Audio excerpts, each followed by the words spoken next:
Thanks, Patty. I want to thank the Family Trust for inviting me to come here and hopefully not torture everyone with what we're going to talk about here. We'll do our best here. So I'm going to give you just an outline of kind of what my plan is for the flow. Whether we stick with that or not, who knows. But the idea is that I'll share a little bit of information about myself, my story, and connection to employment for people with disabilities. Share some information related to what is employment success, what does that look like, what does the end result look like, and what are some of the components of that, and then looking at actually those components that every successful employment situation or program or service has as a part of it. And it also includes, what I'm going to do my best to incorporate here. It's not something I think a lot about, but when I was thinking about this time and the people that would be coming, my guess is that there are a diversity of people, maybe some people who are looking for help for themselves, not necessarily even through a service provider. So I'm going to do my best to provide, sprinkled throughout this presentation, some information related to things that you can do yourself, or you as part of someone's family or support team can do that can help achieve better employment outcomes, even possibly without accessing provider supports like what we have here at Achieva. But I will be talking about what we do as well in terms of those common components, and the components apply pretty much across the board except for the final one, which we'll talk about a little bit more later. And then once we're done with it, then the last thing I want to do is just kind of put a cap on the different kinds of supports that are pretty typical for people in terms of achieving employment outcomes, at least from my perspective. It's not in any way meant to be inclusive, but just to share that. And then my plan is to open it up for questions. So my hope is that the talking part, I haven't timed this, I'm just making this up as I go, that this should hopefully not take much longer than a half hour for me to kind of work through this. And since we're kind of in this format here, I'm fine as I'm talking, because sometimes I have issues with alphabet soup where I'll throw out an acronym and forget that I threw it out, and people are like, he just said 6 letters. What is that? So if you at any point, if you guys have questions about what I said or something that was unclear or anything, feel free to interrupt me, and hopefully I'll be able to get back on track. And if not, then it's your fault, and I'll just blame you for it, and I'll have to look back at my notes. So, all right. So with that being said, let me see. They gave me this clicker thing. So let's see. Does this work? Okay. So I think you all have this presentation. It's really heavy on text. I'm not big on text, so for people who really love death by bullet, I won't give it to you. But this is obviously me and my family, and I want people online to have a sense of the face. So I'm like the person in the middle. The really good-looking people are in front of me there. For the people who are doing the webinar online. Yeah, this is me. This is my family. My son now is 15 years old, and so I want to tell you a little bit of kind of my story, which I think will create some connection points as we go through here. A lot of the information that I'm going to share with you today is not necessarily disability specific. The kinds of components that go into successful employment outcomes, we're talking about human things to a large extent. There are things that are specific to people with disabilities or people that have other challenges or barriers to employment, but a lot of these things are really common. I went to college and studied sociology and theater arts, and I graduated and didn't know what I wanted to do, and so I go off to, I didn't go off anywhere, actually. I couldn't find a job, and the best I could do was Blockbuster Video at that time. And so I assistant manager at Blockbuster, then a manager that I had was like, oh, I got to leave because my husband, he's going to Iowa State to study criminology, and he got a full ride. I'm like, wait, people pay you to go to school? I don't have to have debt? This is awesome. So, I applied. I went to graduate school, flunked out of my master's program. It did flunk out. I got great grades. I couldn't hack it. So that's one of the things. I had this idea in my mind that I'm going to be a sociologist, okay? I went to graduate school for sociology. I'm going to become a PhD. You know, I'm a smart guy, and I'm going to do this, you know, and got straight A's in class. And within probably the first year, year and a half, I'm like, I can't do this. I can't hack politics. I can't hack. Like, I wanted to do fun, creative stuff, you know, and they're like, no, you need to crunch numbers, which I could do. It just wasn't any fun for me. So I left graduate school with my head hung in shame, and it took me, I don't know how many months, about 6 months to get a job. I thought, I will never go into research again. Well, what I do? I ended up getting a research gig at UPMC in longitudinal epidemiological research. So I had the technical skills. I was getting paid very well for what I did. The people I worked with were very happy. And within 6 months, I was bored out of my mind. That job was killing my soul. I sit there, you know, and I'd get a tough statistical challenge. And within, you know, I sit at the computer, I think about it, I look at my books, and about 30 minutes, I have the answer to the complex statistical challenge. I run the analysis, everybody's happy, and I'm just dying inside. And I'm like, what is wrong with me? What is wrong with me? So, you know, and I won't tell you the rest of the story that brought me here to Achieva and everything, but my point is that lots of people, they'll come to me all the time because I'm in employment services, and I'll be like, well, what are you interested in doing? What do you like to do, or this or that? They're like, I just need a job. I'll do anything. It's true. I mean, in theory, we can do anything. But that's one of the big gaps, is that so many of us, we go after just what we have to in the moment to survive, to get by. You know, I did what I did to support my family because I had a baby. You know, I'm like, I need money to take care of, you know, and so I'm just like, I'm going to do something and just do what I have to do. And the thing that I realized, I actually thought there was something wrong with me when I was in that research position. I'm like, I should love this job. This is great. It's quiet here. Everyone likes me. They're nice. You know, they like my work. And but it wasn't a good fit.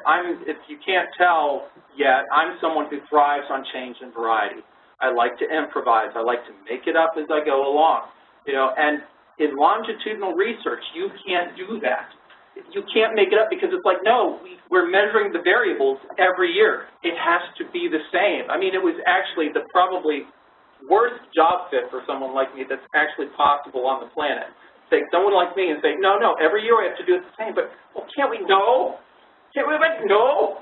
Over and over again. So that's one of the keys that I beat myself up for years saying, why can't I just, you know, do a job and be happy with it? Well, the issue was I didn't know myself. I didn't know who I was.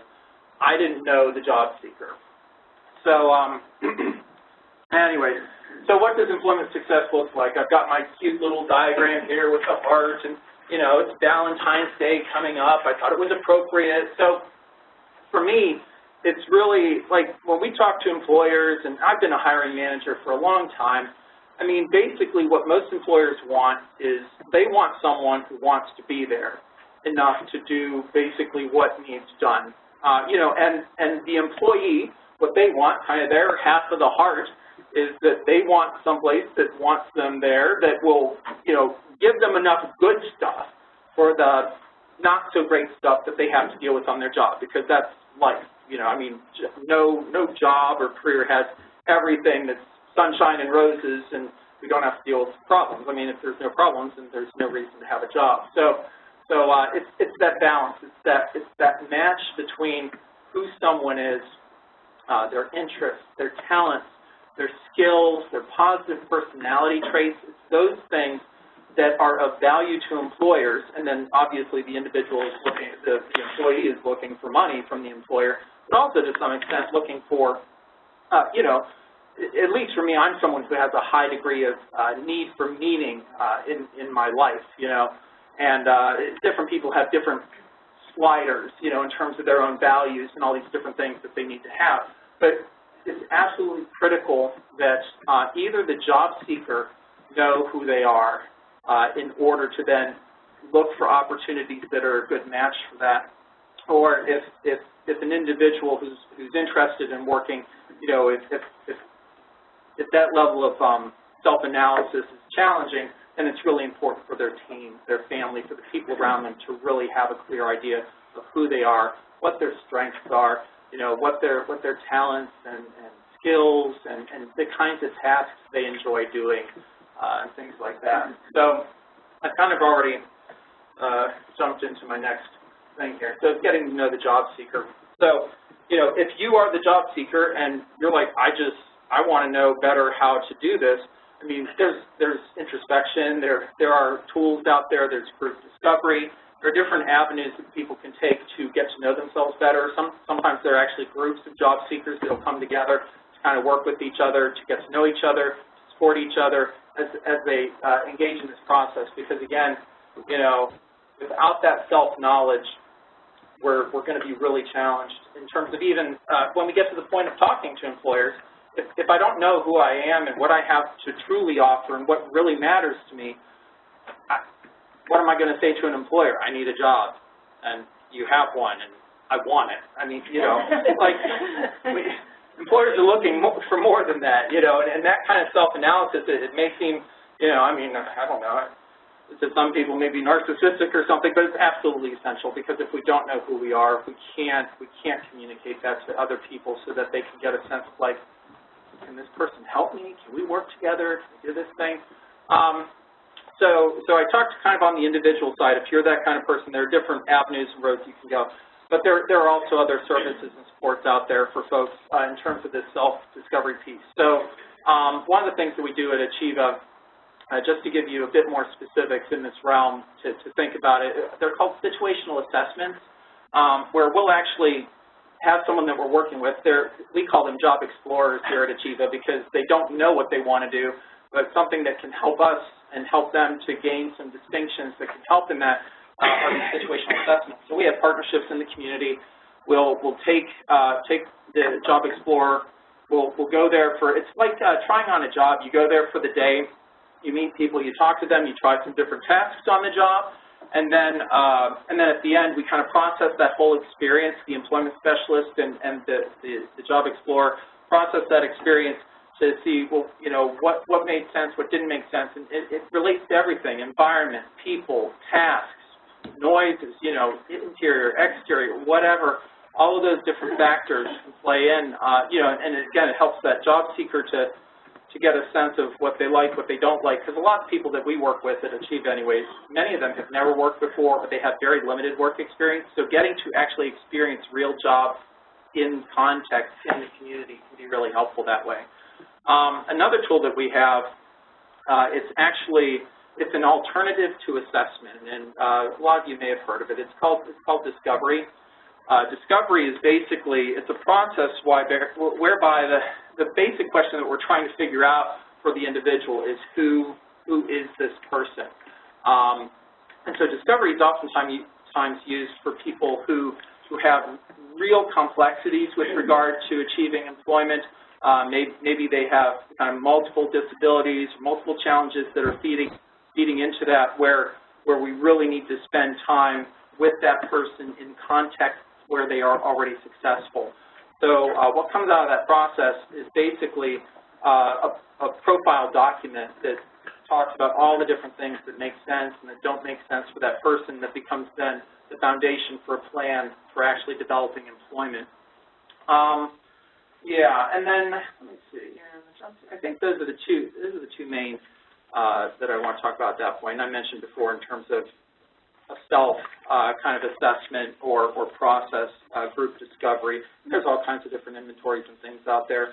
There's a range in terms of what's better or worse. And again, there's a lot of individual variation that affects that. So actually, I'm going to pause for a second. Any questions on what I just said before I go into the next section?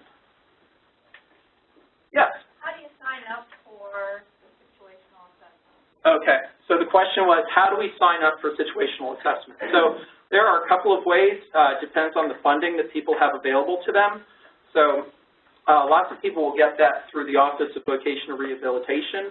So, and those situational assessments, the actual service, what it's called under OVR is Community-Based Work Assessment, CBWA. So that's one way that's typically funded if we're engaging in that kind of service. The other way is under the Office of Developmental Programs.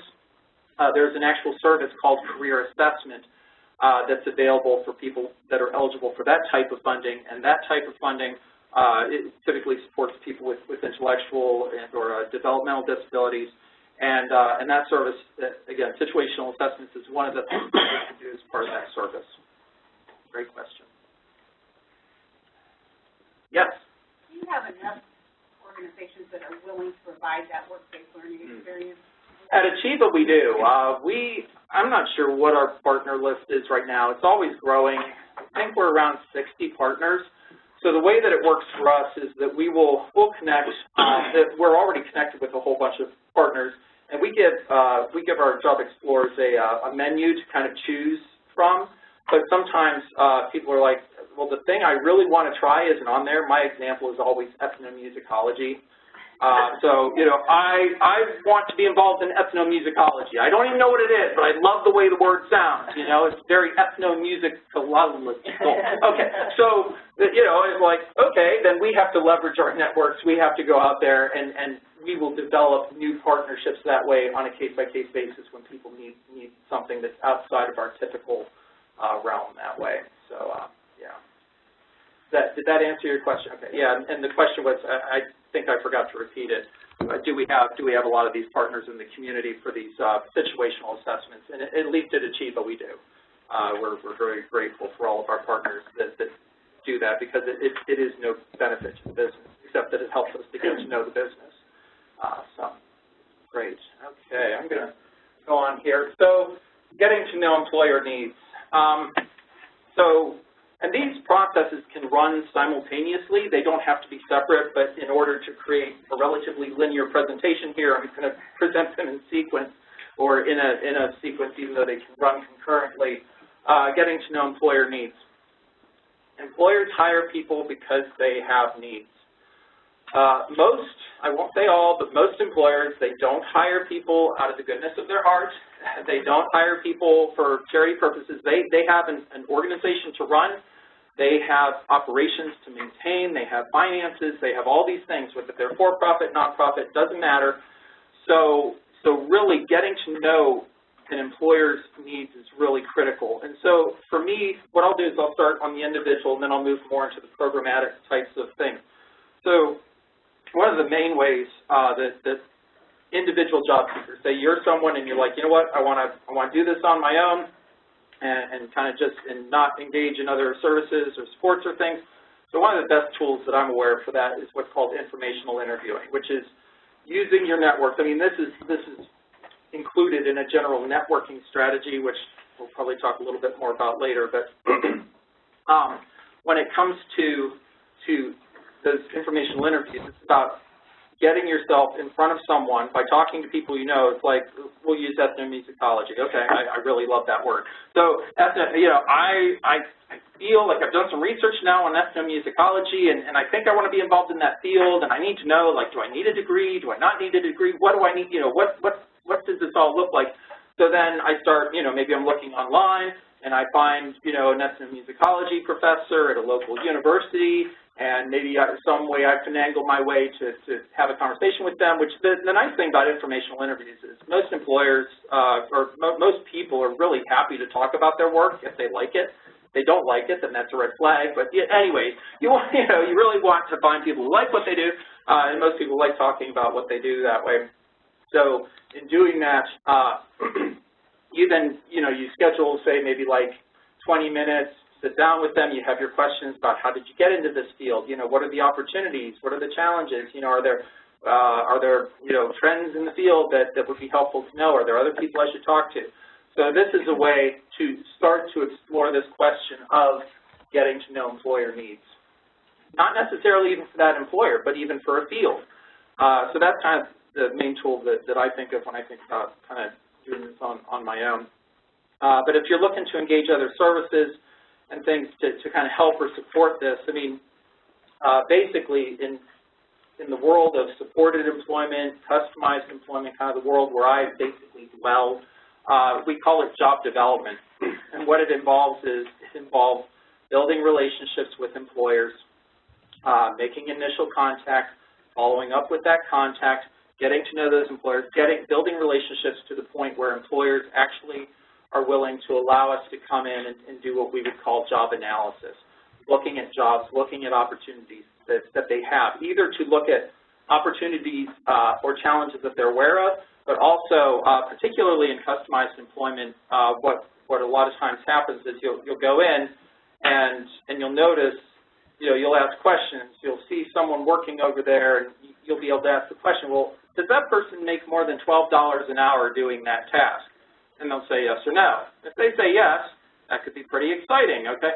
Because then it's like, well, wait, what if I have someone who could do some of these tasks that you're paying other people, my example is more than $12 an hour, and I could make a proposal for restructuring work so that you can get more out of your higher paid employees by hiring someone, who would be thrilled and talented and skilled to do a job, say, at $12 an hour instead of the folks that you have in the 20s, or 30s per hour range or whatever it is they're doing with those tasks.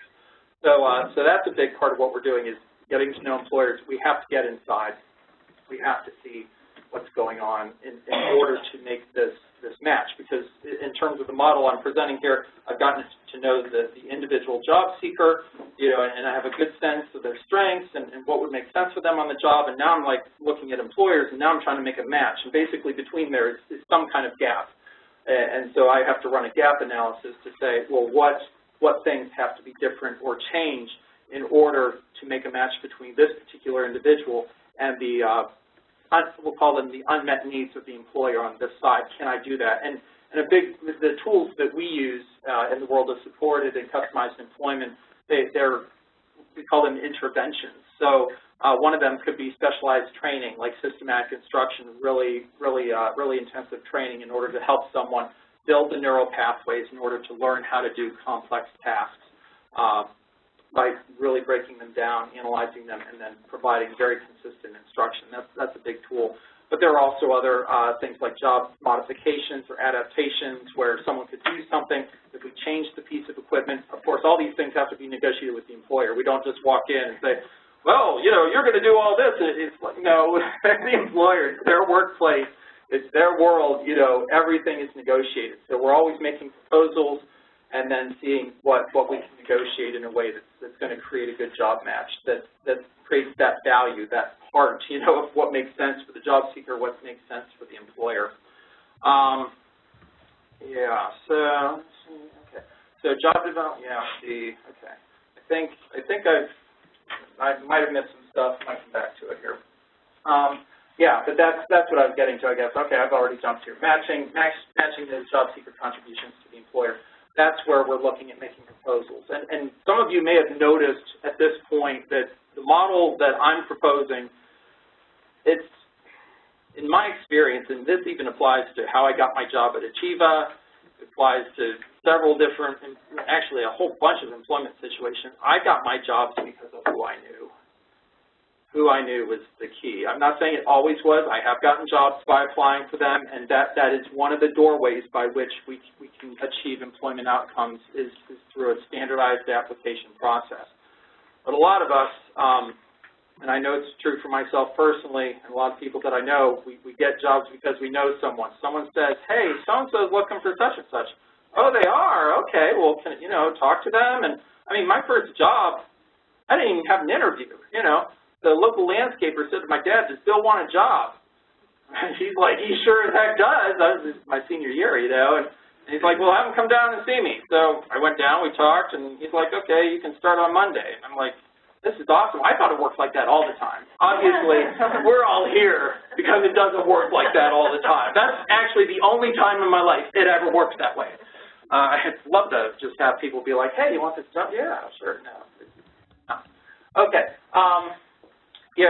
So it's these relationships, it's this knowledge, it's this information flow that allows us to make these connections, to even have a sense of is this a place I'd want to work? Is this the kind of work I would be interested in doing, to engage in those conversations? Whether it's you as an individual talking to an employer and making, I mean, individuals can make their own proposals to people. I mean, it's easier if you've got it in and you got in through, you know, friends or your networking or those kinds of things. But you know, I mean, if someone's going to come to me and they have enough knowledge of my challenges and issues and they were to come to me with a proposal, I'm going to listen to it. I'm a hiring manager. I need people. I need good people. And if someone's done that much effort on the front end to come to me and say, you know, I've really looked at your situation. I think I could help with these things if, you know, if you're willing to talk to me. I'm like, sure, I'll talk to you. You know, I mean, I might have to go through a lengthy HR process in order to create a position and justify it and do all these different things. But if I want or need it, then I do.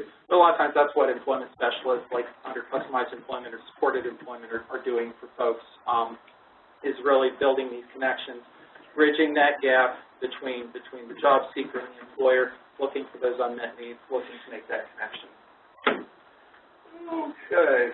1 second before because I do my best not to, you know, rely on the paper, but yeah, I knew I was going to, okay, yeah. One thing that I didn't mention, that this is something that is very unique and particular. I said earlier on about how the job search process, the essentials of it are pretty much the same for everyone. Know yourself, get to know employers, you know, and look to make matches, whether it's in an existing position that's been posted or one that you're looking to make a proposal on.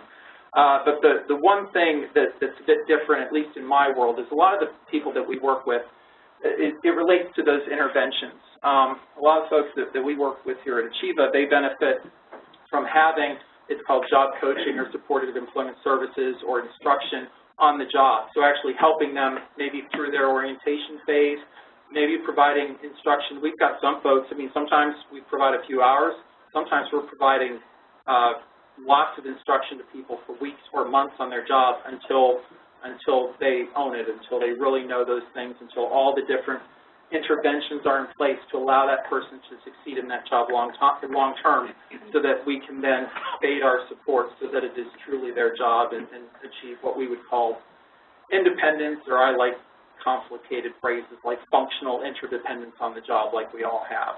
Another thing that as I was doing this, I was thinking about too, is that when we all customize our jobs.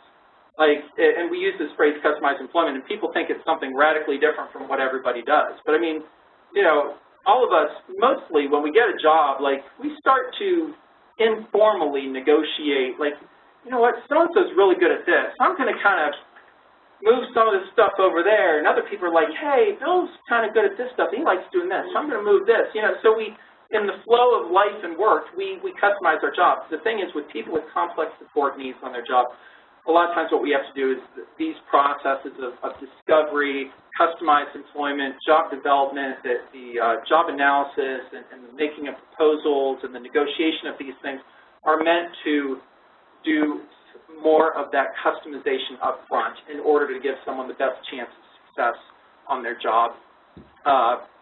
It's necessary for some folks in those circumstances.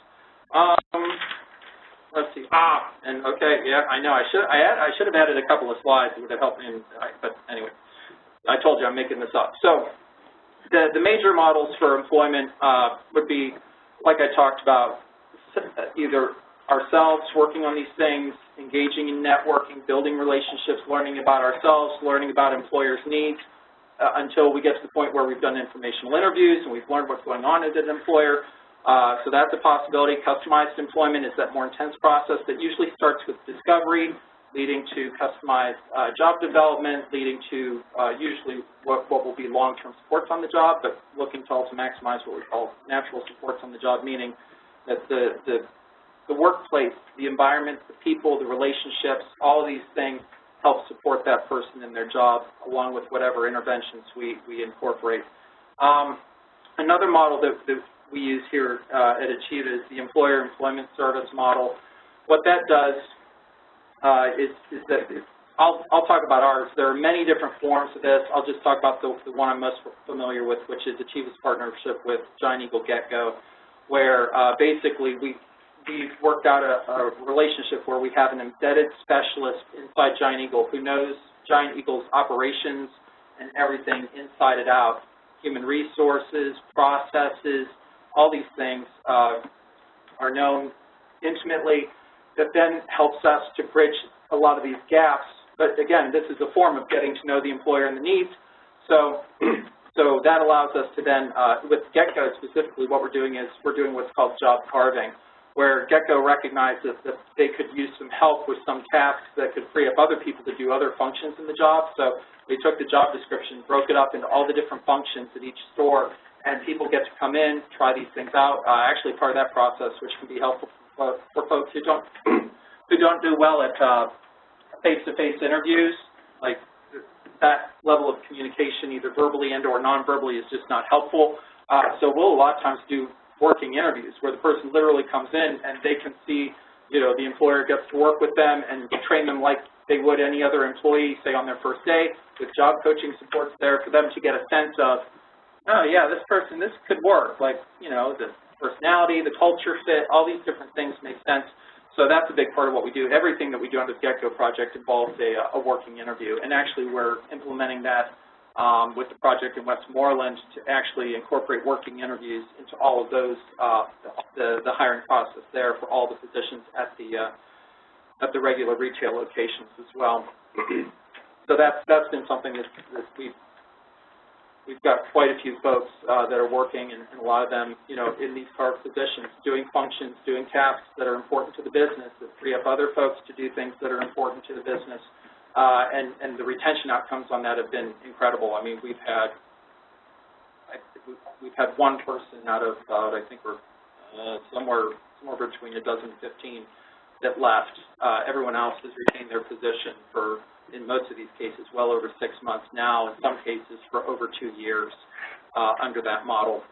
And the last one I'm going to say here, in terms of models, it's one that doesn't typically come up for a lot of folks, but it's something that's a legitimate possibility, typically when we're talking about customized employment, which involves that discovery process of really answering the question of who is this person and the discovery profile, and that's self-employment. For some people, self-employment is their accommodation, because then if they have a strong enough business model where they can generate enough revenues to hire the people that do the functions either that they don't like to do, don't want to, or can't do, for whatever reason, then the business is basically the accommodation that allows someone to succeed that way.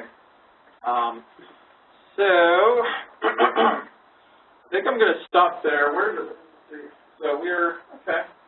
I went longer than anticipated. Interesting. Okay. So, yeah, so we've got a few minutes here for any questions that anyone has, either online or in person here. Yes? Someone online asked, are the assessment tools applicable or suitable to adults with DD who are nonverbal and also cannot read or write? If not, are they adaptable? Okay, so the question is, do I have to repeat it? So are the assessment tools adaptable to people with DD? With DD, And who are nonverbal and cannot read or write? Yeah, who are nonverbal and who cannot read or write. That is an excellent question. So for people in that situation, the assessment alternative, which is most ideal, is that discovery process. Discovery was designed for people in exactly that kind of situation where really we have to get all of our information, almost all of it, through interviewing family members, team members, friends, acquaintances, contacts in the community, and also by observing the individual in those contexts in the community where they are already successful. Part of that process also involves getting to know, giving an individual an opportunity to do what's called a novel experience. It's actually like those situational assessments. We may have seen things where we're like, we'd like to see how they handle a new situation that's different from where they've been successful but has some similarities. So we can test these things out. And we can do more than one of those, but a lot of times one of those gives us the information we need to kind of move forward with the plan. But yeah, the discovery process, it is an assessment alternative because it is not comparing an individual against anyone else. Again, the question for that assessment is, who is this person, period. Not are they better than, worse than, whatever. We're looking at strengths, we're looking at contributions, but we're also looking at what are called conditions for employment, deal breakers, things that if this is on the job, the person can't work there. And things that are like, for example, like if this job requires reading, in a situation like that, then that's probably going to be a deal breaker if the reading is an actual requirement for what we're looking to propose in that case. All right, other questions? Yes? Just talking a little bit more about the discovery process, is that something that, like, there's a form that we could see and access, like that I could take it to my kids at school, or is that something that we go through Achieva and someone works with you? Okay. So the discovery process, there are several different possibilities that way. There's actually free resources online through the LEAD Center, L-E-A-D Center on Group Discovery, that it's meant to be done in a small group context where people, and so that assumes a particular skill level and things where that can happen that way. So there's that. There's a lot of information online. I'm not sure what all is available that way, but markgoldenassociates.com, I believe, markgold.com. They have a lot of information on customized employment. They are sort of nationally one of the leading organizations in that area. Another organization where there's lots of free resources would be Griffin Hammis and Associates. Carrie Griffin, I believe, is the president of that organization. Lots of good information there. So it's a process that people can learn and pick up. There are also trainings and certifications available through organizations like Griffin Hammis, Mark Gold and Associates, where people can either attend what's called a gateway training. It's for that. How many days is that? 2, 3? I can't even remember. Anyways, it's several days where you can get that instruction. Then they also have a certification program that's available, and that's true for both Mark Gold and Associates and also for Griffin Hammis. And there are some people who kind of do just discovery on their own using these tools. Again, it's whatever makes sense. Does that answer your question? Yes, thank you. Okay, I think you were first. Seems like this is, I'm a mom of a child that has 2 learning disabilities. Seems like this would all be so individualized for each kid that has disabilities. Where do you start? I mean, is there somebody that guides you through this process, or what? There's no book. Yeah. Yes. So the question is, right, kind of where do you start? What do you do? And as a parent, so I'm gonna speak as I think put my parent/service provider hat on for that question, because I think you'll get different questions depending, or different responses depending on who you ask that question to. So I mean, one thing at Achieva, like, I get calls all the time from people who are like, this is where I'm at, what do I do next? So there are people who are willing to help with that. Transition coordinators sometimes have the understanding and the knowledge to help with that process. Sometimes not. It's very diverse. There's a wide range of knowledge and skill out there, plus also on the resource side as well in terms of what schools, because, for example, I know transition coordinators who are like, oh, I'd love to learn discovery, but my district won't pay for it, those kinds of things. So, yeah, I mean, at 2 years, you want to be you want to be looking at what are the possibilities for services. They're called pre-employment transition services through the Office of Vocational Rehabilitation. So each school district is supposed to have an OVR liaison connected with it that could be involved in IEP meetings to talk about what kinds of things could make sense at this point in terms of services, supports, or assessments or assessment alternatives that would be helpful to the student. But yeah, since things are so individualized, it's not always clear where to start, and that's part of the challenge. And not everyone in the chain has all the knowledge about, and I'm not even going to claim to have that, knowledge of all the different possibilities and steps and things that could make sense, in a particular student's case. So that helped a little bit. Yeah. All right. Because, wait. Yeah. Question for you. I mean, how is, you know, we have a 0% unemployment rate right now, supposedly, and, you know, employers are looking for people left and right. How is this scalable so that we can make a meaningful impact? I mean, you've talked about, you've got 15 people, and it's great that are working more than 2 years, but there's tens of thousands of people that need, with these kind of issues, that need jobs. There's employers that need them. How do we make this scalable? Yeah. So thank you for the question. I'm probably going to defer some of this to my friends from Bender, but so because I think Bender, Joyce will have a better take on that. I mean, it's one of the challenges. I mean, for me, I'll give my response to what you're saying. For me, it's not about a program.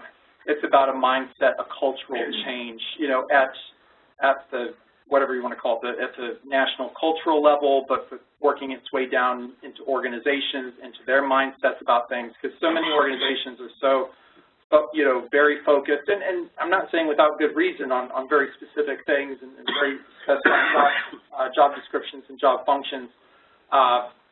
That's my general response to that question, is that I think that we need more of that mindset, more companies and organizations having that. And there are a lot that do, but a lot of them, they go, at least from my perspective so far, and again, I'll let Joyce kind of speak more specifically to her experience in working with a lot of larger employers that are looking to do more of that scalability. Because, in this world, we need both and. Like the individualized approach I'm talking about, I mean, right, it works at a particular scale, but we need things at this end to have this meeting in the middle. Yeah, definitely. Yes, this is a little disjointed, but I'm getting the impression that much of what you're talking about is for somebody trying to get into the workforce for the first time, younger than 21 years of age. In fact, my understanding, like with the county and job coaches, is primarily for younger people.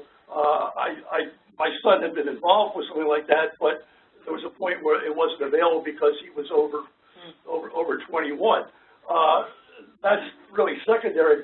I want to support somebody who said, my son was employed by Giant Eagle for 22 years until he became sick again, took his medical leave for 2 years because he was hospitalized, and then had to give up because he extended their length of time was available to him.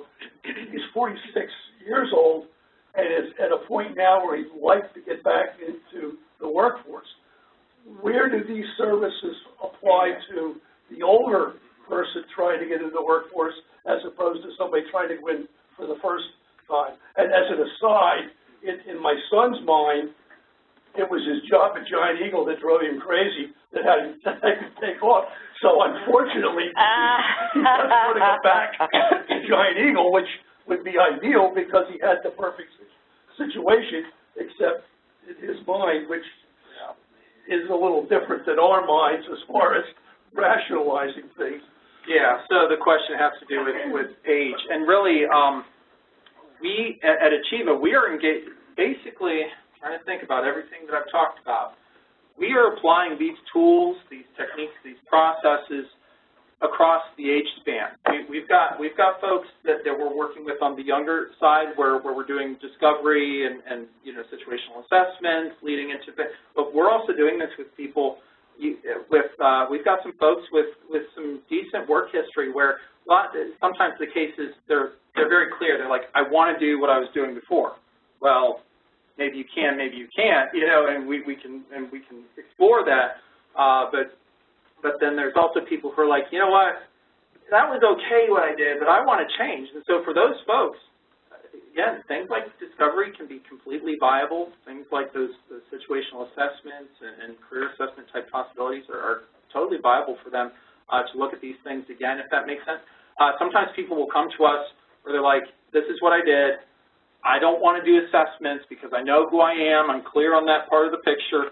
Will you help me get this kind or these kinds of jobs? And so with some folks, we're able to move directly into job development where we're looking to leverage our relationships, what we've learned about our employers or potential or actual employer partners to see if we can create a job match for someone. So all those tools are on the table, and the funding, there's certain funding that's only available up to certain ages, but OBR supports people over the life course in terms of their funding, so there's not an age thing if you're outside of the pre-employment transition supports window there. And also, well, in terms of the office development programs or the Ticket to Work program or these different funding streams, I mean, there are age limits, but they're not, you know, they're not in that range. Like Ticket to Work, it goes till 65, for example, things like that. So yeah, definitely possibilities there. Yes. Often we have an individual job seeker that, as a parent, as the professional team working with them, we know that they have some skills to offer in a work environment. It's getting through that doorway to the employer, like, give this guy or girl a chance and they'll be a good employee for you. Well, my question is, my understanding is there are financial incentives that can be offered to an employer to open their door and their heart to someone. So what are those? How do they work? Does that happen very often? So I mean, that's an excellent question in terms of kind of financial or tax incentives. So we don't have many employer partners that are really interested in them, to be honest with you. Sometimes they are, and we provide them with the information so that they can engage in those. And, you know, a lot of employers actually have that baked into their process already, where whenever they onboard people, they'll put them through that kind of thing. So what we, at least in our way of doing things at Achieva, what we like to do is we want to focus on someone's strengths. We want to focus on their contributions. And then any tax incentives afterwards, like the work opportunity tax credit, that's one. It's a federal tax credit that's available to employers. Those, we think of those as sweeteners typically. It's like a thing after the fact where if they're interested in this person, they bought them on kind of who they are and what they think they can contribute. That's something to follow it up. Because I've heard people put it different ways, but as a job development, as an employment agency at Achieva, I'm not going to lead with that, is what I'm going to say. I can't lead with it. I have to lead with, you know, we're looking to provide good job matches to you, Mr. and Mrs. Employer, you know, and so that's what we want to lead with is that, but it's definitely part of the equation, and again, yeah, different employers are different, so I don't know. So, yeah. Work opportunity tax credit, what are Pennsylvania has been off and on with theirs. I'm not even sure if Joyce may know, or we have run into issues with this, right? Yeah, the work opportunity tax credit. Yeah, so that's an option, but you know there's a lot of blocking and tackling required to achieve that as an employer. You need to have vocational rehabilitation or someone substantiate the fact that this individual is qualified for this tax credit when I, the employer, hire them, and that person, let's just say it's an AVR counselor who needs to provide that support letter, needs to do it within 21 days. Yeah, the time frames are very right. And then frequently at the state level, if there's, you know, Joyce, sorry to introduce myself. My name is Mary Brocker, and I spend time working with Joyce Bender at Bender Consulting. So we at Bender. She doesn't spend time. She's the chief operating officer for 25 years. Thanks, Joyce. Yes, yes. Probation. That's exactly right. Exactly right. That's right. That's right. So we hire folks, you know, who we relocate into Pennsylvania at times, and you know, we'll apply for the tax credits, and the first thing that the Commonwealth does is deny that tax credit. So, you know, it's almost kind of more of a pain in the neck to try to fulfill the benefit of the tax credit as an employer. So, you know, it's not much of an incentive for an employer. Well, right. So we, you know, it's not that we don't traverse that path, because we do, but I mean, maybe 100% of our hires are living with disability. We maybe realize tax credits on an annual basis of, you know, 6 to 8% of those. So a couple of things, you know, as Bill's saying, you want to lead with not hire a person because you'll get some extra money, but hire this individual because, you know, we've got value. So principally, that's what he's talking about. But the second thing is, especially when you're talking about monetary incentives, be it a small company, let's say, for example, and that tax credit of a couple of $1,000 is substantial for that small company. So the small company says, oh, look at this, I'm going to have this $2,000 tax credit, and then they can't achieve it because the voc rehab counselor did not send a letter in 21 days, or, you know, the state, you know, so it's that. Employers have to have a very tight, solid process in order to scale, in order to actually scale that and have it work. It's very challenging. So I went tangential on that, but I think in general also, Bill, and you probably have more knowledge about this than I do, but as it relates to connecting individuals with disabilities, and again, this gets back to individuals who fall within the Workforce Innovation and Opportunity Act pre-employment transition services student age range of 14 to 21, there is the ability for an employer to, in essence, do this on-the-job work interview by having that individual with disability salary paid for by vocational rehabilitation, and having someone like an Achieva or one of their 60-plus partners facilitate work-based learning experience. So in essence, when that's done correctly, that can be incredibly successful for an employer.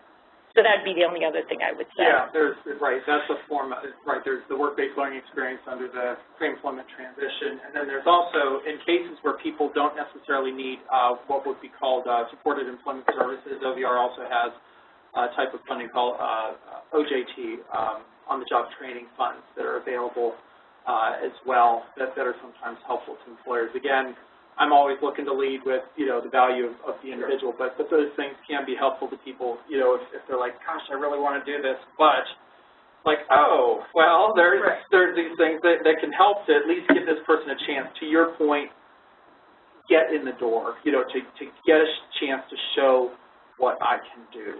So, yeah, definitely. Yes?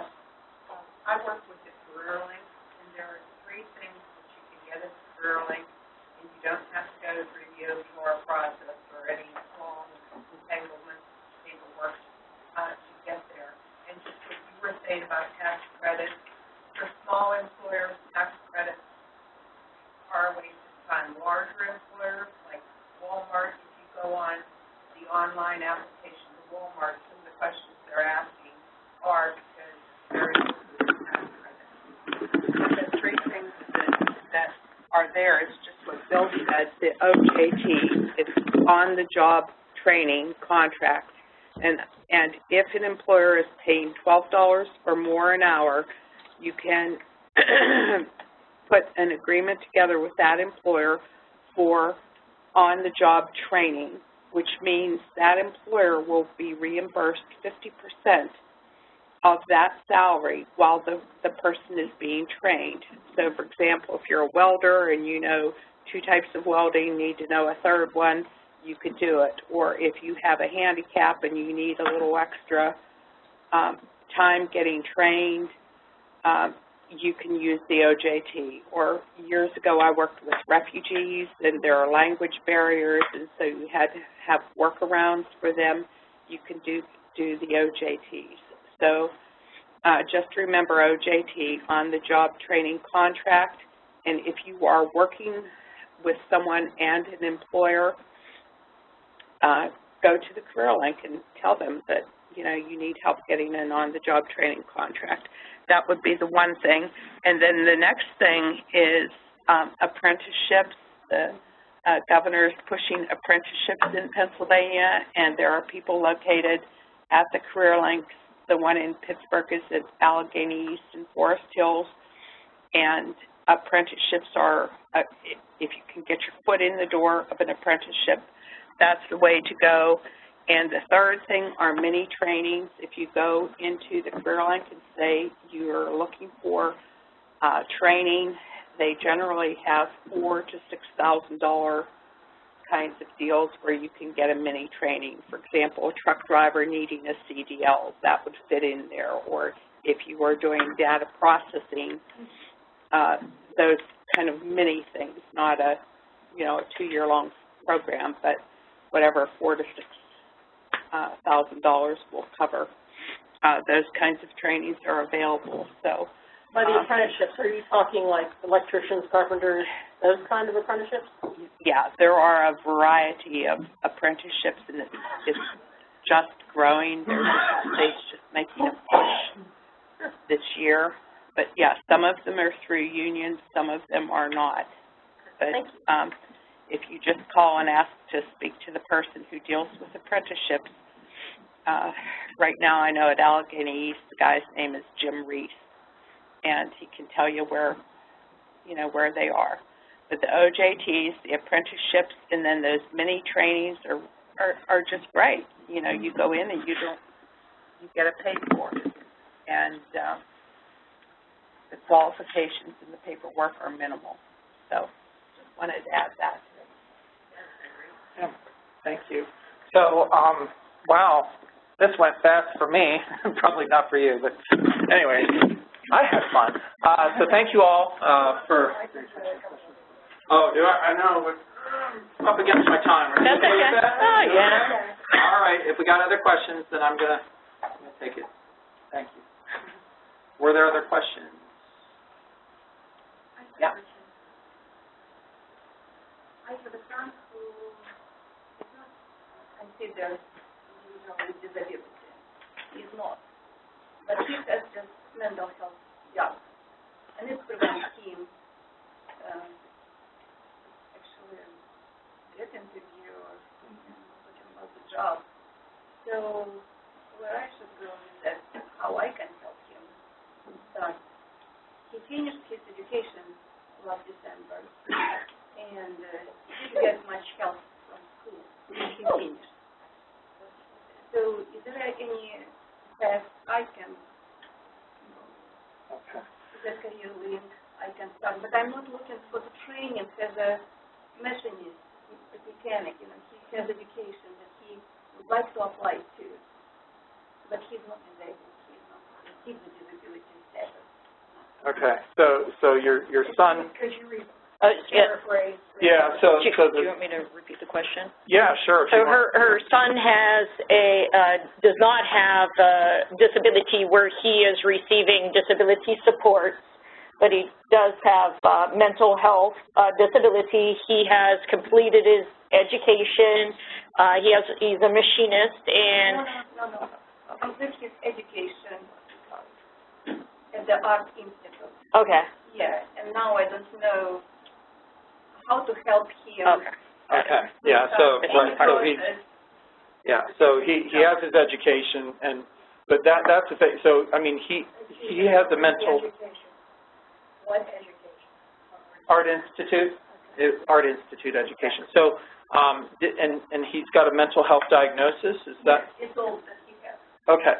Right. So, but he with that diagnosis, and there are other things that I'm not going to speak out of turn on, but it's very likely that if that mental health diagnosis leads to some kind of functional limitation or something that would cause him to need some type of accommodation on the job or something, it's possible that he could qualify either for funding and support through the Office of Vocational Rehabilitation. The other possibility is the Office of Behavioral Health. You're in Allegheny County, right? Yes. In Allegheny County, they have a, what's the word? I think it's zero exclusion criteria, meaning that if he were to go to one of those Office of Behavioral Health providers, he could go to them and seek help with achieving his employment goal. And that there are 3 providers in Allegheny County that receive funding specifically to support people in that situation with helping to bridge those gaps, where he could actually have one or more employment specialists assigned to work with him to kind of help him with that process. Yeah, I can get you that information. If you stay afterwards, I'll get you the information. I don't have it off the top of my head, but yeah, I'll get you that information. But I'm not sure. There are questions before I wrap here. And then if you don't want to come, thank you all very much. You know, make a donation or something like that. But if you come and we go, we can bring you. Patty, we're rolling right through. So, okay, very good. Good job, Bill. I think Bill needs a larger hand of a... A lot of good information. Well, I am very excited to be here today with all of you. I am Joyce Bender, the CEO and founder of Bender Consulting Services, headquartered in the best city in the United States, Pittsburgh, right here in Pittsburgh. But it is a national company. I work across the country, all different cities. But I'm going to tell you my story first. And after I tell you my story, then I'll talk to you more about women. Because my area of expertise is employment and disability. It's no big deal. Let's start with employment. They have a problem with it. No, I'm going to go backwards. I'm actually going to start with disability. Let me start with disability because that's the most right on the mark. Oh, you're sweet. We're talking. Okay, so I grew up in a very small township in a rural area, and as I was growing up, I started having this problem. You have these mind-blowing fainting spells. And when I would have a fainting spell, it would also be accompanied by this horrific vomiting. I mean, it was terrible. And as I got into my 20s, it started becoming worse and worse. And until one night, my husband found me in the bathroom at my house, unconscious. And he thought having a heart attack. Ours, and I think our parents, we and then, no, I was fine. I'm fine. Yeah. But we knew something's wrong. So, off we go to the doctor. And explain this to the family doctor. And now I know a lot of you women are really... 25 or 35. I explained what was happening about the fainting spell. And that's what he said. No, you're fine. That's some female hormonal problem. But you're okay. All right, now you're wondering, come on, why would you believe that, right? Why? I was in my 20s. He's a doctor. Of course. The doctor would know. And then I think the doctor was wrong. And one night in 1985, I went right here in Pittsburgh to see the movie Amadeus. And it's a great movie. The movie Amadeus, is about Mozart, but it's lengthy. So there's an intermission. And at the intermission, I walked out to get a soda, and my husband went to the men's room. And this is the last thing I remember because I had a seizure. And I hit the floor so hard, I fractured my skull and dislodged the bones of my right inner ear. That's why I also have a 70% hearing loss on my right side. And I'm rushed to the hospital. Of course, I don't remember any of this, but I'm rushed to the hospital in a coma. And when I get there, and my husband is so out of control, you can imagine how horrible this is, that they now tell him, you're going to have to consent to brain surgery or your wife will die. She had a subdural hematoma, and we're going to have to do a craniotomy. Of course, he consented, and I had brain surgery. And as you can see, I had a miraculous recovery. But when I come to in intensive care, guess what? I'm on anti-epilepsy medication. And guess what? Those fainting spells stopped I used to have. I always had epilepsy. Rule number one, by the way, if this ever happens to you, don't go to your family doctor. Go to a neurologist. And a little word for women. If you ever feel, although men should do this too, but if you ever feel there's something wrong and you go to the doctor and he says or she says, oh, you're fine, you go by what you feel. And you get another opinion. You get a second opinion. You just don't listen. You don't settle. I started taking anti-epilepsy medication. So I'm a woman living with epilepsy, as are over 3 million Americans. And as you can see, there are different types of seizures. People don't realize that. You can have an absence seizure and just be steering off a few seconds. You can have a complex partial seizure and be walking around here and look as if you're in a drunken stupor. Or you can have a grand mal seizure, fall and have a convulsion, or you can fall and not have a convulsion, which is me. Because I didn't say that magic word, convulsion, the doctor made a mistake. Now, I want to tell you, it was horrific. When I was operated on, they were telling my husband, when your wife comes to, she could have short-term memory loss, long-term memory loss, but I'm here to tell you I don't have either, because I remember everything bad my husband did before and everything bad he does right now. I actually, other than this hearing loss, that's it. Here I am. I'm fine. Well, what I was doing for a living at that time was executive search.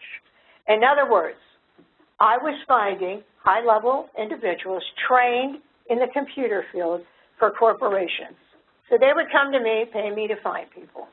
Now, why that part is important is I come out of the private sector.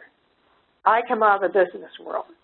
I don't come out from a not-for-profit, but guess what? I know what it takes to get a job, keep a job, and I know how companies think. And just as Bill mentioned, and he's right, get over it if you're thinking they're going to hire you because it's the nice thing to do. No, they're not. I'm sorry to tell you that. And if they do, it's for the wrong reason, pity. And people with disabilities don't need pity, they need paychecks. They want to work. You want to be treated equally because you are equal. And this is one of the problems with people with disabilities is they feel as if they can't do it or the bar has been lowered. You can never let anyone lower the bar, and you should not lower the bar for anyone in your family. For example, you know how many people I meet where they will tell their child not to admit they have epilepsy. Don't tell anyone. Don't tell anyone. Well, guess what? When you say don't tell anyone, you're saying there's something wrong with you. They're saying you're a problem.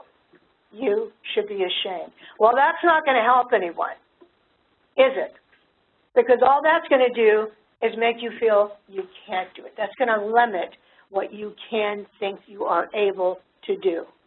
Not true. That's why I do volunteer work teaching high school students with disabilities about the world of work, which I've done this now for over 20 years. Just this past year, I opened a not-for-profit, the Vendor Leadership Academy, because now, you know, my heart and soul are with these young people with disabilities, whether they have autism, psychiatric disability, learning disability, Down syndrome, that are falling through the cracks because people forget about them.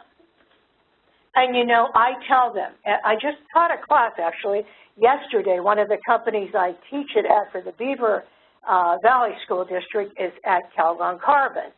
And I told these kids, I said, every day when you get up, you know what you should say? I'm awesome. Every day, because you are, just as everyone in this room is. And you should not allow people to tell you anything different. Well, here I am. I go back to work, back to my executive search firm after my accident in a few months. And it was not long after that, this business friend called me, and they said, hey, there's a program at community college. Sadly, it's no longer there, but there's a program at community college, a 13-month program that teaches people with disabilities how to be COBOL programmers. In other words, software development program with computers. And would you mind teaching them how to write a resume, how to interview? And I said, oh, you know, happy to do so. By the way, guess what? The chairman of the board was the chair of the board of PPG Industries. First thing I'm thinking, how the heck did they get him to be the chair of the board? You know why? Wife is blind. Is that not always the way it is, though? I have a child with a disability or spouse or whomever. But anyway, I go to the school, and, you know, I look at the resumes, and guess what? They all had college degrees or associate's degrees. And guess what? No one had one interview. No one from that school had one interview. I could not believe it. And do you know why, by the way, they had all this extra education? You know why? because people with disabilities, when they can't get jobs, they keep going back to school, keep doing things, you know, so they can get a job. So I decided I'm going to do volunteer work. I'm going to help them get a job. Next 10 years, I'm doing volunteer work while I was running my search firm. Still couldn't get jobs. See, I had no idea at that time that the attitudinal barrier toward employing people with disabilities, the stigma toward employing people with disabilities was then 90% of people with disabilities were not in the workforce. 90%. That's what it is today. 70%. Is that not horrific? You know, I always say the Americans with Disabilities Act, greatest civil rights bill for all of us with disabilities, all of us, because now, you know, accessibility into buildings, you know, curb cuts, video relay for people who cannot hear, braille on elevators. You can get on the bus now. You know, you can go, you can get a house, you can do all these things. Oh, it's so great. But there's one needle that has not moved, and that's employment. People with disabilities have double the employment of the non-disabled. Shameful. Absolutely shameful. How is this possible? But it is.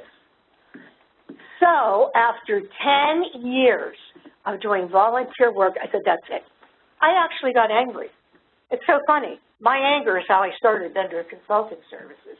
So in 1995, I founded Bender Consulting Services as a for-profit company that would focus on finding employment for people with disabilities. And when I say for-profit, here's why. Number one, I wanted a rich health care benefits program for my employees because I know what I went through after having brain surgery. You know, you've got to have benefits.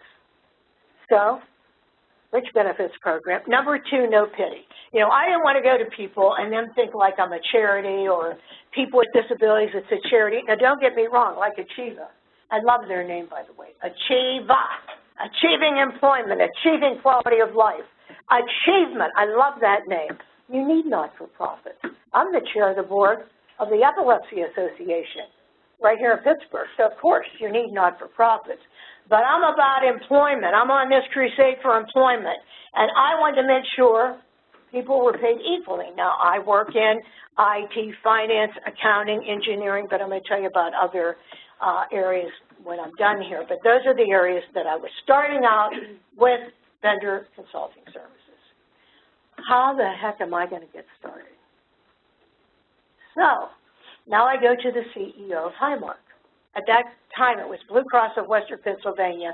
Then they merged with Blue Shield, and then it became Highmark. Bill Lowry, who passed away, I think it'll be now almost 2 years ago. When he passed away, I was so devastated. Actually, I wrote an op-ed about him in the Post-Gazette, and I always tell this story because one man, one decision. One man, one decision. I said, Bill, I want to start this company, but, you know, I need someone to partner with. So I'm not asking you to just give me money. Here's what I'm asking you. Remember that school I told you about? Would you bring on 6 students from that school to work in your IT department? 6 people, I'll pay the salary, I'll pay the benefits, you pay me an hourly rate to cover that, so we have a profit. 6 people, blind, wheelchair, all disabilities. Keep them on contract for 3 years. Now try to imagine this. Even today, I walk into a company, hey, I want you to bring on 6 people with disabilities and keep them for 3 years. Almost impossible.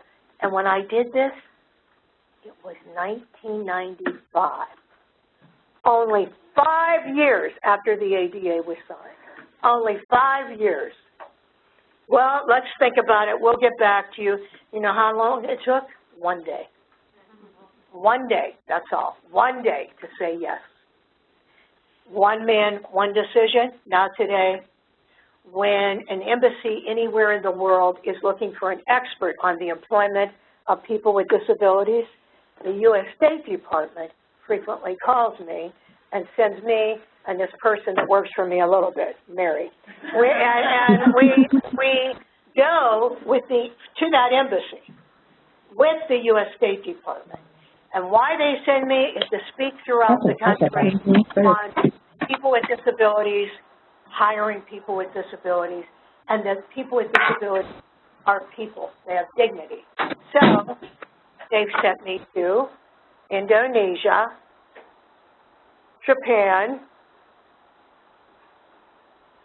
Kazakhstan, Panama, South Korea twice. Most recently was Kazakhstan. When I go there, I'm going throughout the country saying, don't be ashamed because, oh, there's this pervasive shame in Asia that you shouldn't even tell anyone your child has a disability. I mean, when I spoke at the place with this one doctors were at that help people with epilepsy, they said, don't say epilepsy. Don't say that word. Don't say it. There's a horrific stigma. As a matter of fact, this one young girl with epilepsy had a seizure. Guess what they did at the school? They got chalk and drew it around where she fell. And then they said, don't walk over there. It's contagious or cursed. It's a curse. You know, there's this belief, demon-possessed, whatever. It's horrible. And mental health, oh my goodness.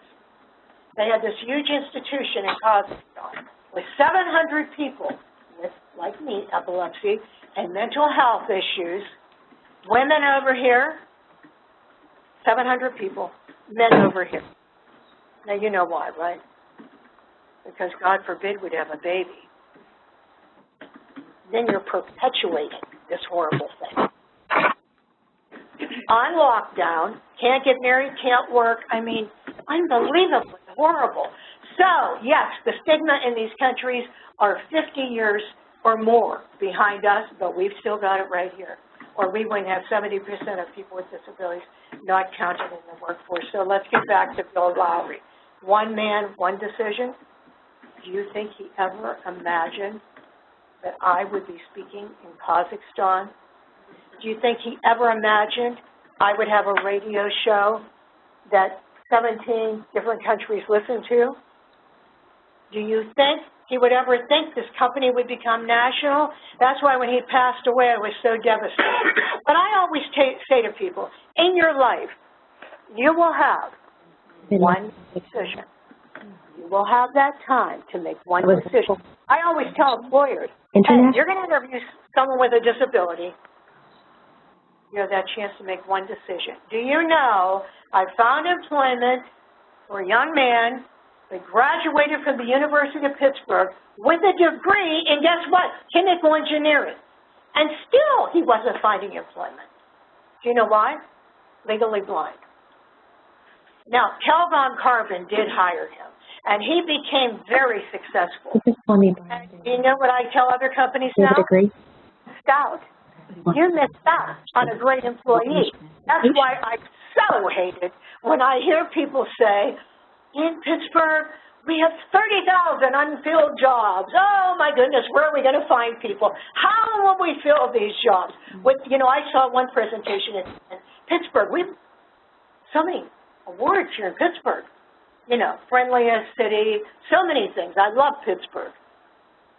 But at the end of the presentation, it showed this question mark. So what's wrong with Pittsburgh?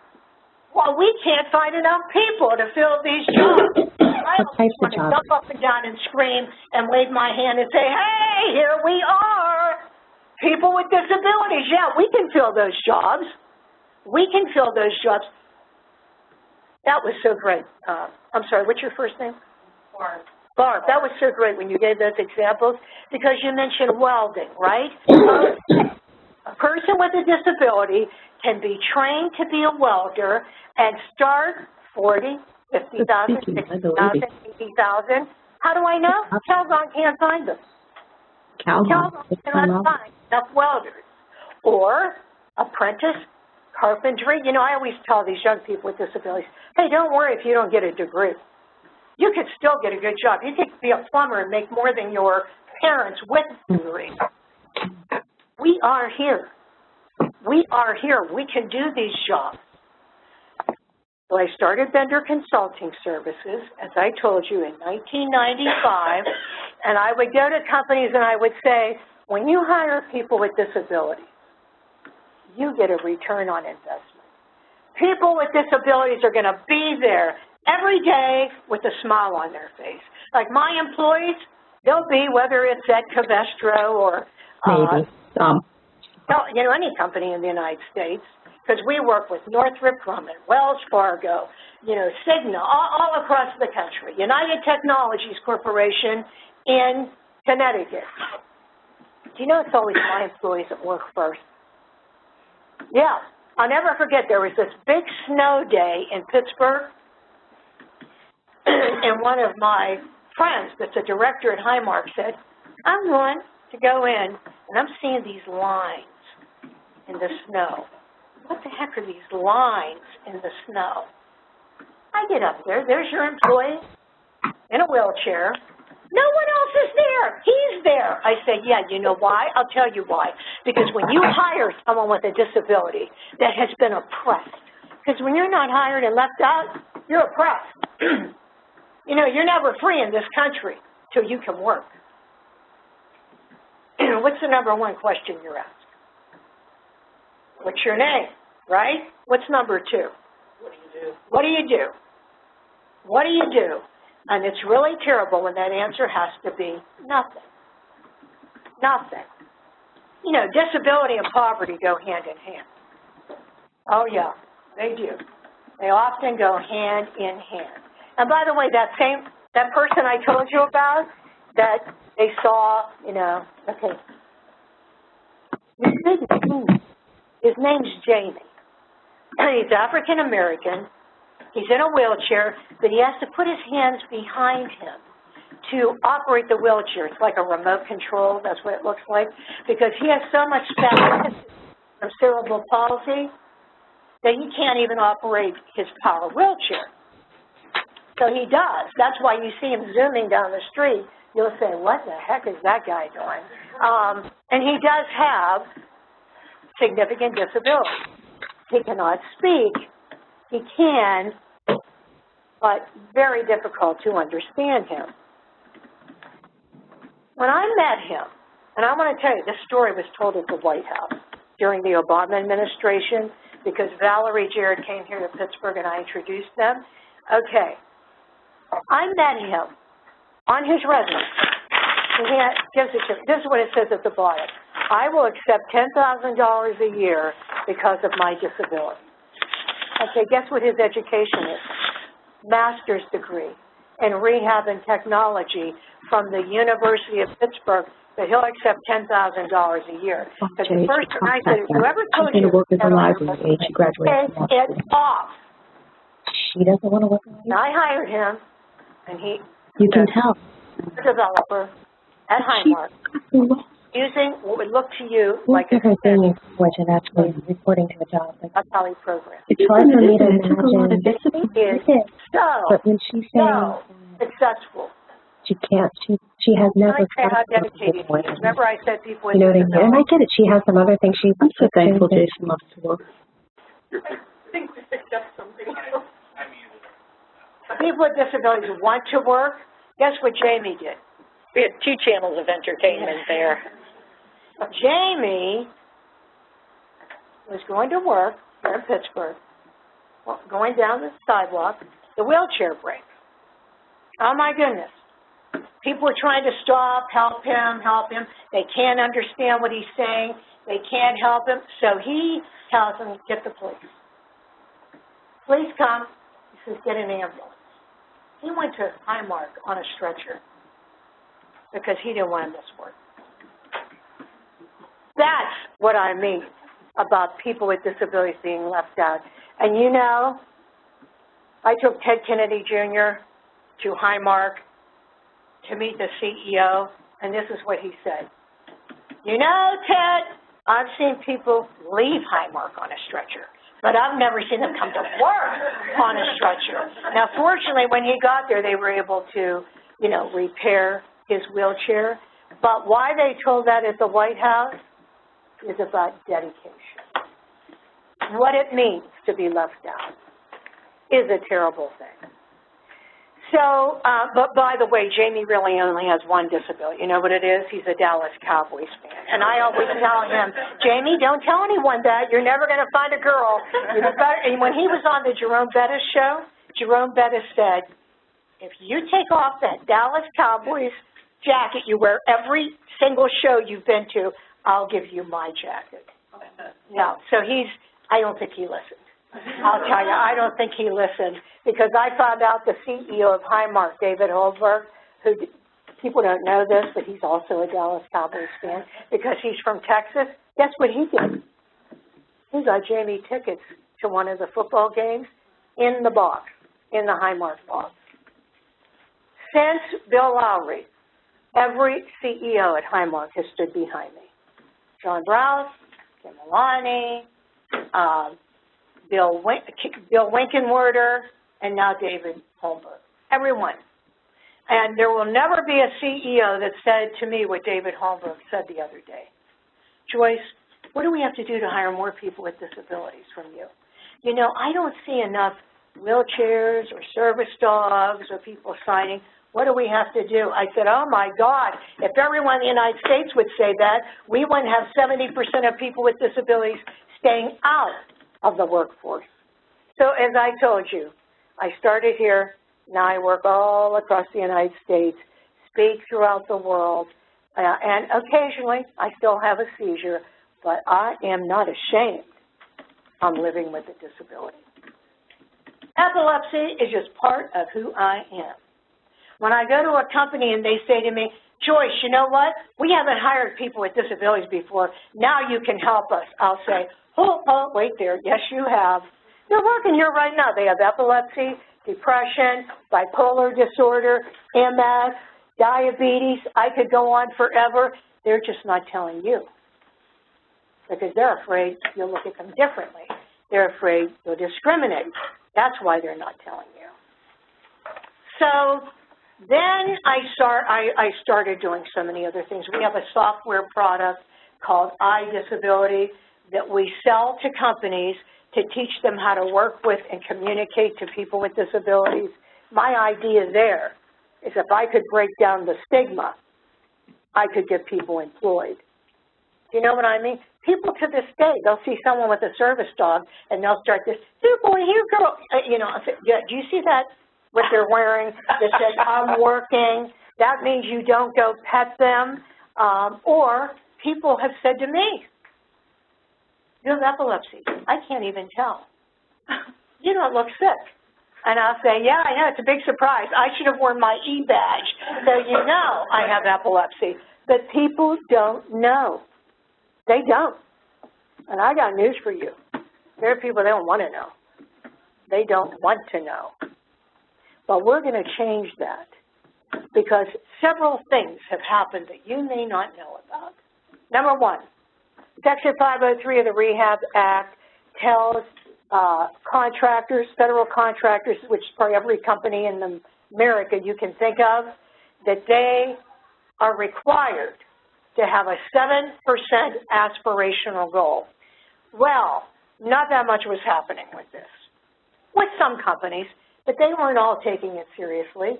But boy, were people shocked. You know, this administration is sort of anti-regulations, and all of a sudden, this assistant acting director of OFCCP just 2 months ago said, oh, well, you know, 503, I'm going to start auditing companies. Yeah, I'm going to go on site. I'm going to see what they've been doing. And everyone said, wow, that's shocking. I can't believe someone's doing this. Why would they be doing this? Well, because he has 2 sons with autism. And, oh, that makes such a difference. Then Ted Kennedy Jr. Oh, this is brilliant. Ted's a good friend of mine. He's the chair of the American Association of People with Disabilities. And raise your hand if you know why he's a big disability advocate. Yeah, why? Yeah, that's one reason. There's another. He lost his leg to cancer when he was 12. That's why. In addition to his family has been always disability advocates because of what you said. His aunt Eunice, who had a severe intellectual disability, started it all. That's why there's Special Olympics today, because of the Kennedys. But he is a major advocate. So he's the chair, I'm the vice chair. And he came up with this brilliant idea. He's going to go to the comptroller of the state of New York. So Mary, help me, how much do they have in pension funds? Yeah, so this guy, Mr. DiNapoli, manages $218.3 billion in retirement fund assets for New York. So what do you think that means? That means you have to invest in stock if you work there with some company, whether it's Microsoft or PPG. You know, he manages all of that. Ted got him to send a letter to the CEOs in America saying, I would really like to see you involved in disability inclusion. Oh my God, you know, now this is like, oh no, money, we could lose, you know, they want to invest in our stock. So this has had a major impact. This just happened. As a matter of fact, there was also an article, an op-ed written in the New York Times by Ted Kennedy. You can find it because it was only in the last month, and I'm in it, and guess who else is in it? Highmark, which is a story about something that happened. And his whole op-ed is about why you should hire people with disabilities. So, okay, I have this software product. I also have a division that does digital accessibility because many websites are not accessible. So people with disabilities cannot apply. I'll never forget when I was at the White House and I heard Eve Hill, Department of Justice, this was about 4 years ago, say, if I can't get in your door, how can you hire me? So that's one of the things we do. Also, Mary does management consulting where she goes across the United States and meets with companies to teach them, you know, how to hire people with disabilities. But I'm going to get back to the Vendor Leadership Academy that I just launched. So here's how this all happened. 20 years ago, my customer in Delaware called me, Computer Sciences Corporation, and they said, 5 school districts came to us, and they want to know about a school-to-work program. Would you help us? Would you write a program? I said, okay, I'll do this for 1 year. So here we go. I designed this program, initiative, being independent, fighting bullying. And I go teach this program, and oh God, I could not believe how these kids with disabilities are so bullied. It's so horrific that young people with disabilities have committed what's referred to as bullycide. And that's what got me.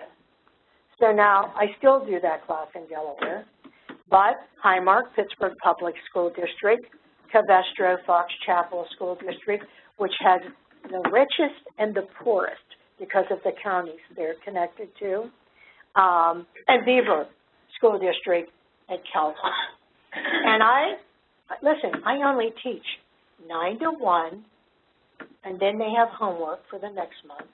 9 to 1, and then they have more homework. Oh, in every class they have to give a speech. Even before they meet me, they have the assignment. They have to stand up there and say what makes a good employee. No matter who you are, no matter what level of disability, you're going to give that speech. And so, and then there's a graduation. Do you know these kids get so attached to me that they keep in touch with me for years? And do you know no matter what I say, such as put that away, smartphone, no texting, doesn't matter. No one gets mad at me. Do you know why? They're not accustomed to someone saying, hey, sit up, you're equal. I'm going to treat you equal. It's like, wow. You're telling me how to be? Wow. And I am so excited to tell you that one of those graduates with autism and other emotional disabilities is working at Highmark right now. And I'm also excited to tell you that several years ago, I met this young man with Down syndrome, and I'm sorry to tell you, I'm not going to tell you the agency that referred him to me. It was not Achieva, that's the only thing I'll tell you. But someone referred him to me, and this is what they said. Because I said, I want to try to help a person with an intellectual disability get employed. I interviewed this person. The person that referred him, the agency, says to me, oh, you can't get him a corporate job. All he's going to do is cut lawns. Guess what? He's worked at Highmark for 7 years. He started in the print shop. Now he's doing data entry, making a good salary with benefits. That's why my current crusade is getting companies to hire people with intellectual disabilities. You know, when the ARC had a national conference here in Pittsburgh, they asked me to speak. And they asked Lowe's and other companies to speak. And what they were going to talk about is employment. And I said, okay, well, who is speaking with an intellectual disability? They said, what? At this national conference. I said, what is this about? Who is speaking with an intellectual disability? Well, guess what? My Justin was the keynote speaker, and he brought down the house. He was excellent. People with disabilities can do it. You were talking about Giant Eagle. I just heard the CEO 2 days ago, Laura Corrett, speak. And one of the things she was saying is, you know, there's a problem today because when people look for a job, you know, you see the job description, she said, you almost have to be Buddha to get hired, you know, to get through this job description. And that is how it is. And she said, but that isn't how it should be. It should be everyone has a gift. What is your gift? She said, every job is important. She said, you know what would shut down Giant Eagle? If those people getting the carts weren't out there. Because if you didn't have carts, how would you go shopping? The people that cleaned the restroom. She said, and I hope you say to everyone, no matter what level they are at, hello, how are you? And we always do that. At Bender, I don't care what the job is. Everyone is important in God's eyes. Every job is important. But not everyone should do this job with the carts. Some, yes, but not everyone. Like not every woman in the United States should be a maid. Do you know what I mean? There are jobs for everyone at all levels, right? And so I want people to have jobs where they can move up. And one thing I wanted to point out when you were talking about ideas, you know, you can also go to not-for-profits and apply for a job. Like here, I see you hired a person with a disability out front. You could apply for a job here. You could apply for a job at the Epilepsy Association.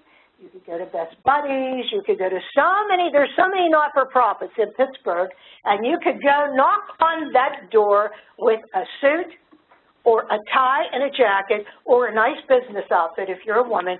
Knock on that door. Remember, first impression, that's it with you. You've got to be clean. I always tell my students with disabilities, there's only one, you cannot not be clean. How much does it cost to take a shower? You have to be clean, because if you want to be treated equally, you better act equal.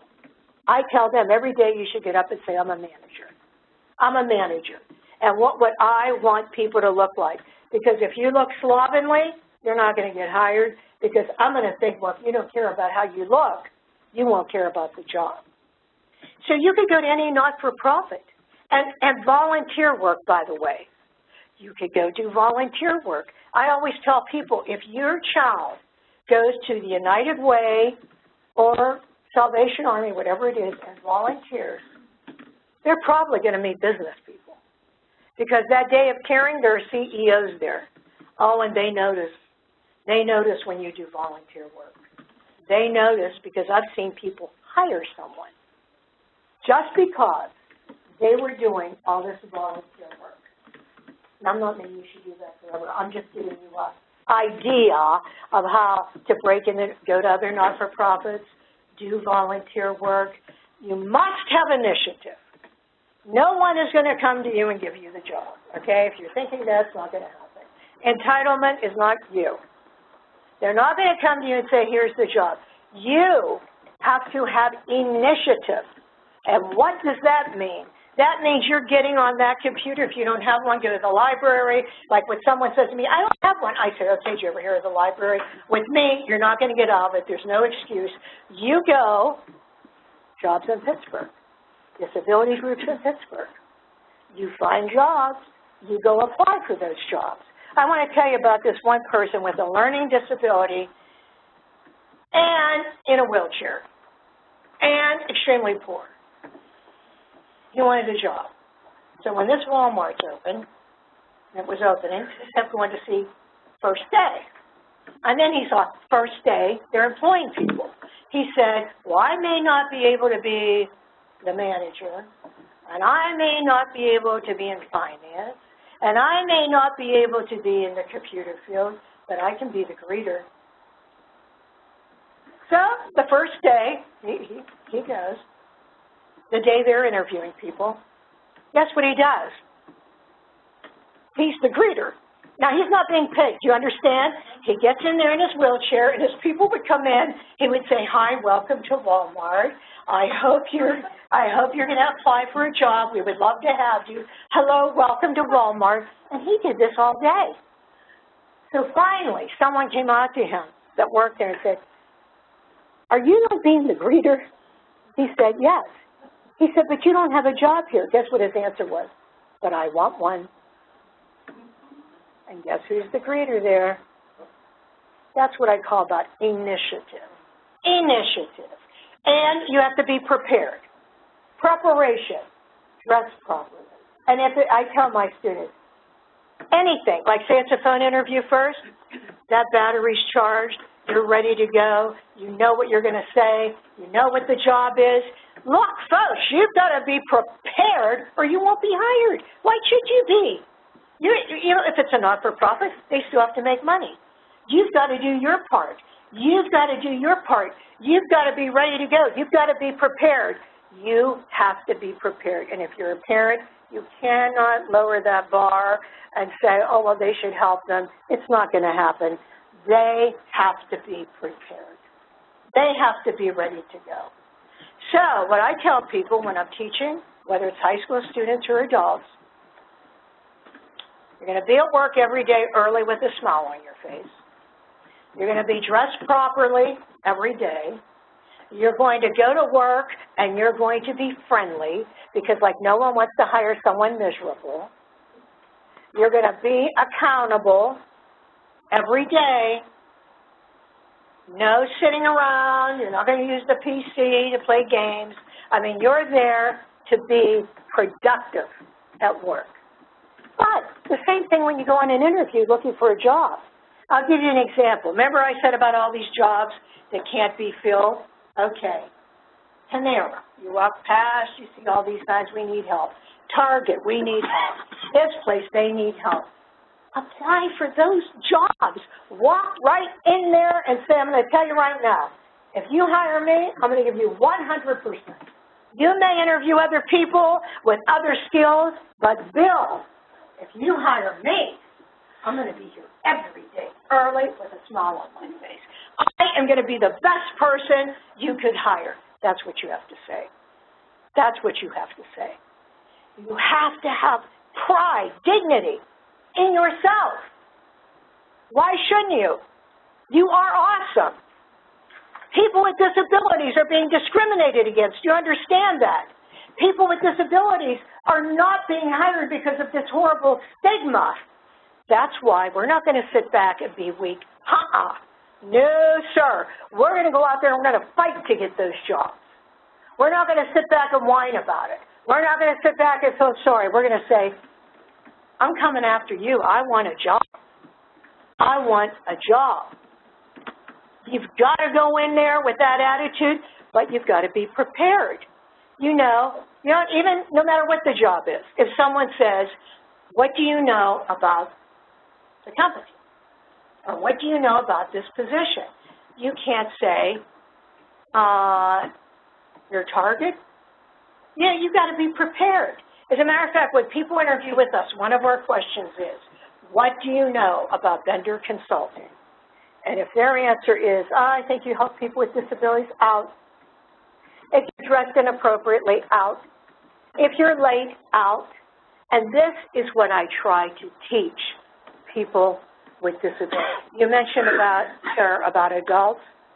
Yeah, with Bender, it's the high school work I do is with the not-for-profit or just as a volunteer. But the other work I do is with adults with disabilities. And even if I can't help that person, I'm going to try to find someone that can help that person. Because, you know, that example he gave, that has happened with people with all disabilities. Something happens, let's say they have bipolar disorder, and they have a major episode, and they are off or they're in a hospital for 2 years. Or they have a heart attack. Or through epilepsy, they have an additional accident, whatever it would be. They have time off. Then they're having a hard time getting that job, which is why it's advantageous to be connected to an organization like Achieva, like 21 Enable, like me, like any organization in the United States. You know, everyone needs direction. This, Barb, has a plethora of those three things you listed, said it all.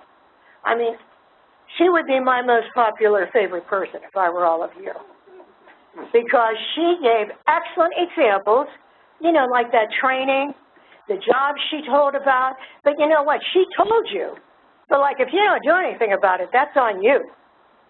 She gave you examples of what you need to do, but you have to do it. So I will say to you in closing, first of all, thank you for inviting me. I'm so happy to be here with all of you. You're such good listeners. Wow, so attentive. I didn't have to tell any of you, hey, stop texting. We were afraid. Yeah, I know. People tell me that frequently. But you did a wonderful, see, listening is one of the skills I teach people. Listen to what people are saying.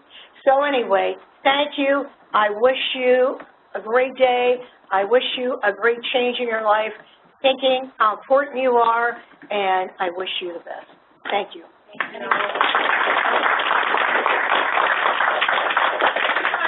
Questions? Sure. Anybody questions? Go ahead. Just a comment. I wanted to thank you for kind of retooling us if we needed a little knock upside the head about having our young adults or adults not settle. Right. We have worked over the years with many different support services. We've had some great counselors from OVR, and then we've had counselors from OVR that said disability, janitor, or food service. That's it. What do you mean that's it? So I thank you for recognizing Rod. See this face? This is, I can't make a comment. But I understand, because really, people are told that from all different people. I had someone with a law degree who was deaf, and he was trying to get a job, and he was told, go back to school. Don't forget about the job role that the voc rehab counselors in Las Vegas would share with. Oh, I'm going to tell you this, you're going to just not believe it. Oh, this was the worst. Some different blind women went to a counselor. They wanted a job in Las Vegas, and they said, well, you know, prostitution's legal. That's my all-time worst of all of them that I've heard. But I have had people with McDonald's or, you know, this is all you can do, so yes, you're right. It's frustrating when it's people that's their job to help, and they tell you, yeah, we can get you a good janitor and stuff. All right. Yeah. Barb is the person. She's the one. Yeah.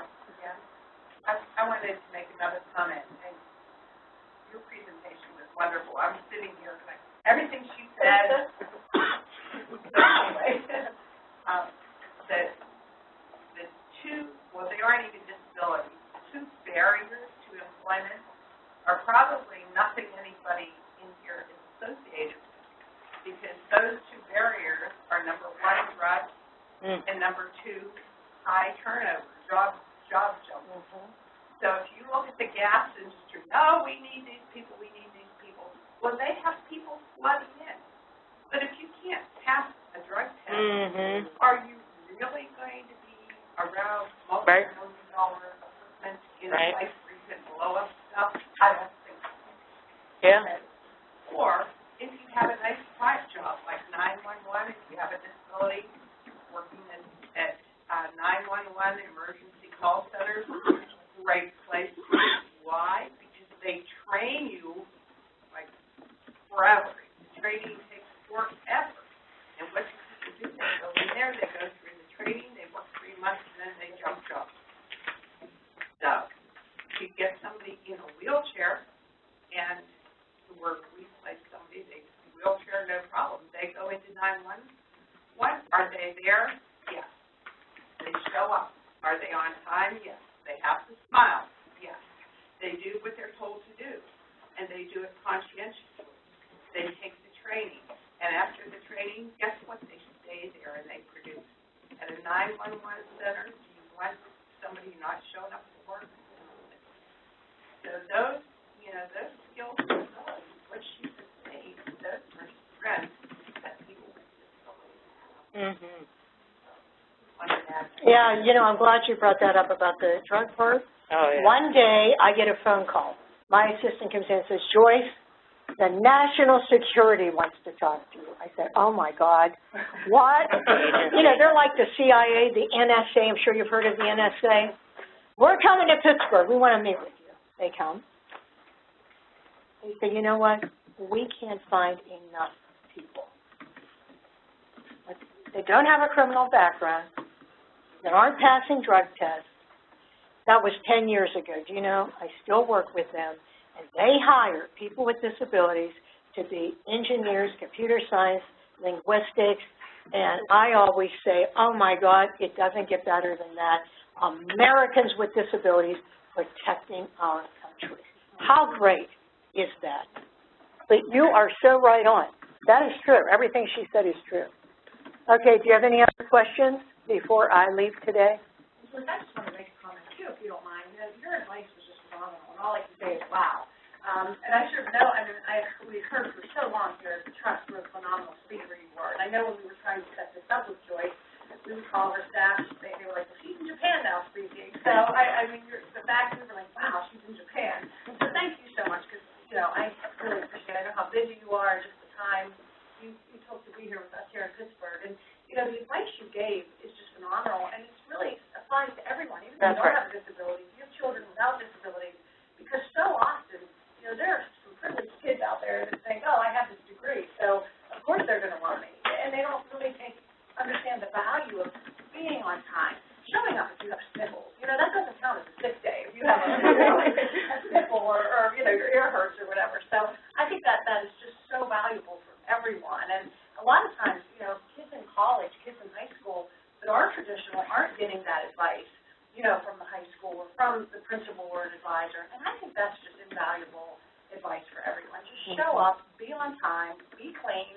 The fact that you even have to tell people that, but you do. So I'm so glad you're sharing all your wisdom, with everyone here. And I always tell people also one other thing. I tell them you don't have to go buy expensive clothes. You can go to Salvation Army. You can go anywhere. That's not the point. The point is that you're clean and well-groomed. It doesn't matter how much the clothes cost. But, yeah, that's all about entitlement. And when I hear about someone, a privileged person without a disability, college students saying, oh, the stress, I'm thinking, how about this veteran with a disability? It's a burn victim. What about that? You know what I mean? So, again, thank you, all of you on the phone. Thank you also. Can you tell us how to hear your radio show? Is there any way that we can ever access that? Oh, yeah. Where is it locally? Yes.